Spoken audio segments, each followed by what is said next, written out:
I want to close this message today with this thought. Be ready to every good work. Don't you curse the darkness when you light a candle. Don't you sit back as a religious person and deplore the fact that our country is going bankrupt and rioting in the street. You haven't done anything as a so-called Christian to try to help it.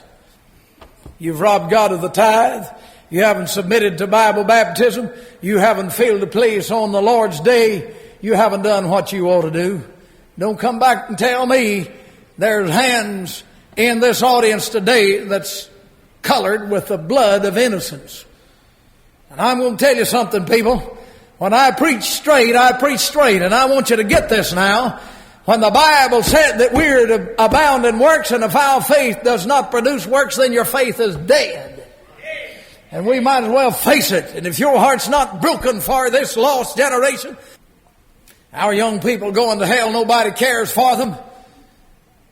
Courts panning off the pornographic literature on them, letting them use dope and everything, not enforcing laws and making them live right according to what we read here in chapter 3 and verse 2. And then the churches involving, you read in the paper here recently where a church up in Chicago was a case for all of the guns and ammunition and everything, a so-called church. If I was in that denomination, bless God, I'd get out before sundown. And if you've got any of Christ in your heart, you'll do that. If you're a whitewashed hypocrite, then you'll stay in. Now that's pretty plain, but that's the way I feel about it. And somebody needs to check out and check in. And when our country gets like this, we need some plain preaching.